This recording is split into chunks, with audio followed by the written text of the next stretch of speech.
ഈ കഴിഞ്ഞ ദിവസം നമുക്കെല്ലാവർക്കും ഒരുപാട് വിഷമമുള്ള ഒരു കാര്യമുണ്ടായി. ഒരു കുട്ടിയുടെ മരണം. അമ്മ തന്നെ പുഴയിലേക്ക് എറിഞ്ഞ് കുട്ടിയെ കൊലപ്പെടുത്തി. പിന്നീട് അത് പോസ്റ്റ്മോർട്ടത്തിന് ശേഷം നമ്മളെല്ലാവരും ഞെട്ടിപ്പോയി അല്ലേ. ഏതൊരു അമ്മയും ഞെട്ടുന്ന ഒരു കാര്യം തന്നെയാണ്. അമ്മമാർക്ക് മാത്രമല്ല, പൊതുവെ ഒരു സമൂഹത്തിലൊരു ഞെട്ടലുളവാക്കിയൊരു സംഭവം തന്നെയാണ്. അതിന് ഇത്ര വലിയ ബുദ്ധിമുട്ടുകൾ ഉണ്ടായിരുന്നല്ലോ അല്ലേ എന്ന ഒരു ചിന്ത.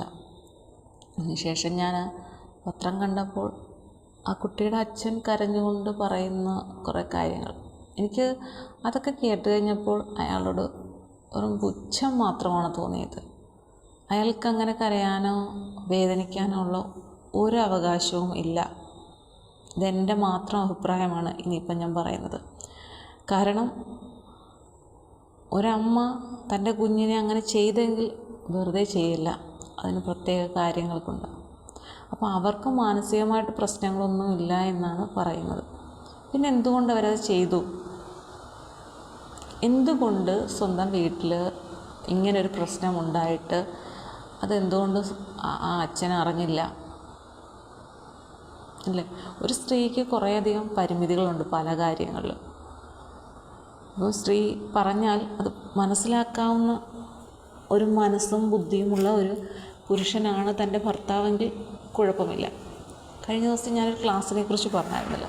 അപ്പോൾ ആ ക്ലാസ്സിൽ മറ്റൊരു മേഡം പറഞ്ഞൊരു കാര്യമുണ്ട്. നിങ്ങളുടെ കുട്ടികൾ ഏറ്റവും അധികം സ്നേഹത്തോടുകൂടി സമീപിക്കുന്ന ഒരു വ്യക്തിയിൽ നിന്നായിരിക്കും ആ കുട്ടിക്ക് മോശം അനുഭവം ഉണ്ടാവുക. നിങ്ങളുടെ വീട്ടിൽ സ്ഥിരം വരുന്ന, അല്ലെങ്കിൽ നിങ്ങളുടെ കുട്ടിയെ ഏറ്റവും അധികം സ്നേഹിക്കുന്ന, അങ്ങനെയൊക്കെ അടുത്ത് നിൽക്കുന്ന ഒരു വ്യക്തിയിൽ നിന്നായിരിക്കും കുട്ടിക്ക് മോശമായ അനുഭവങ്ങൾ ഉണ്ടാവുക. അപ്പോൾ കുട്ടി ചിലപ്പോൾ നിങ്ങളോടത് പറയും, എന്നോട് മോശമായി പെരുമാറി എന്നൊക്കെ നമ്മളോട് പറയുക എടുക്കുകയൊക്കെ ചെയ്യുമ്പോൾ നിങ്ങളത് വിശ്വസിക്കില്ല.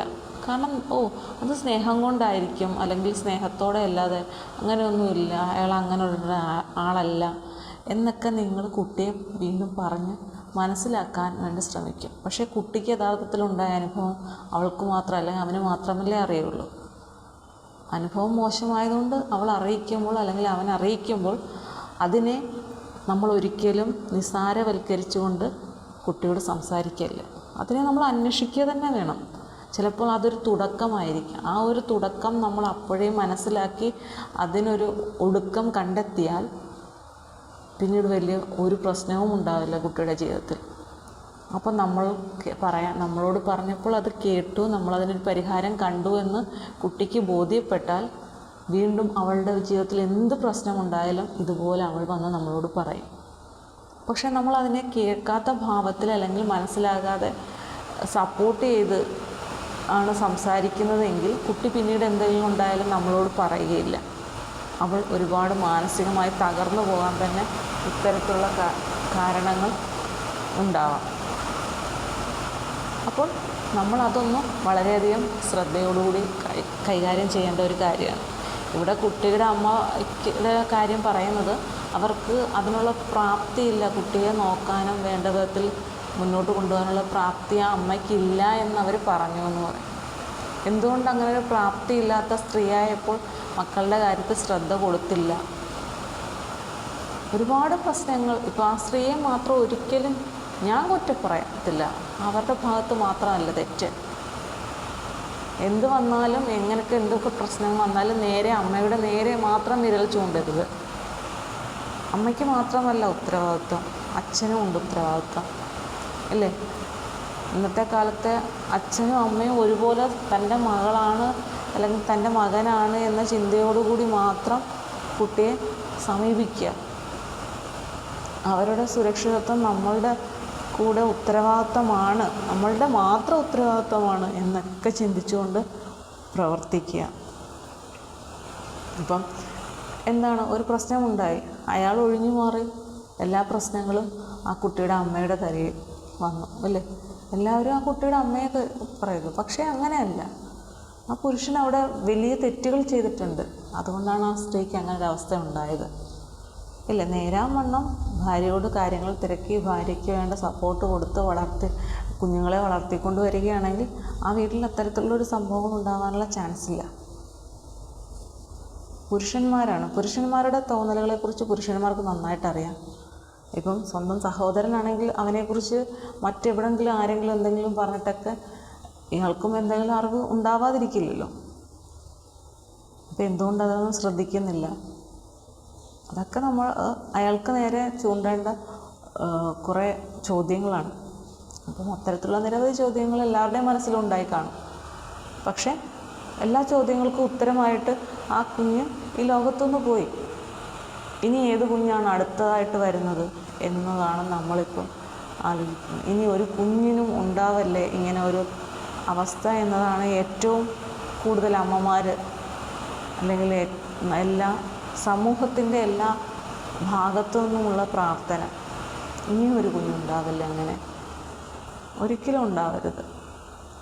ഇത് ഒരിക്കലും ഉണ്ടാവാതിരിക്കണമെങ്കിൽ അതിനനുസരിച്ചുള്ള നിയമത്തിൻ്റെ കർശനമായ വ്യവസ്ഥകൾ പാലിച്ചു കൊണ്ടുപോകണം.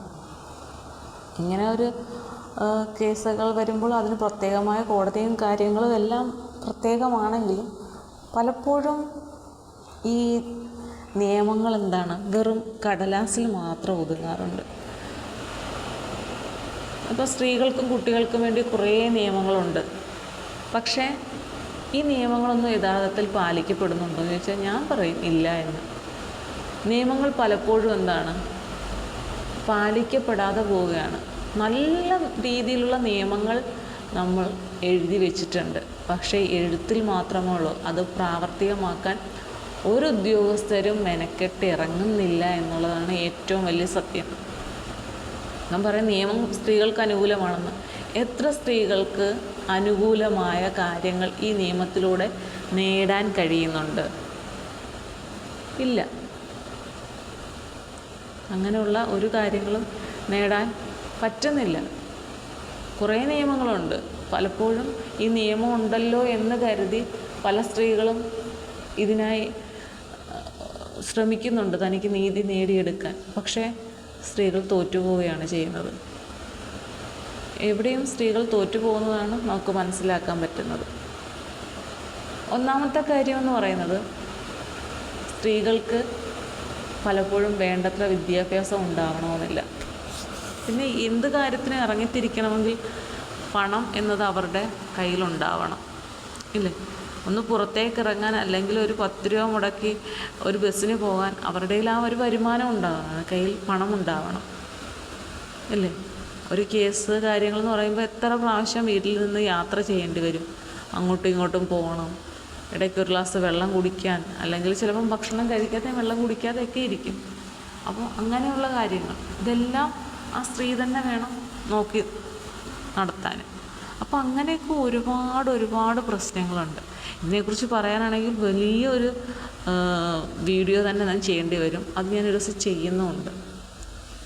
അപ്പോൾ കുട്ടികളെ വളരെയധികം ശ്രദ്ധിക്കുക. നമ്മളെപ്പോഴും അവരെ കേൾക്കാനായിട്ട് ശ്രമിക്കുക. എങ്കിൽ മാത്രമേ അവർക്ക് പറയാനായിട്ടും തോന്നുകയുള്ളൂ. ശരിയല്ലേ?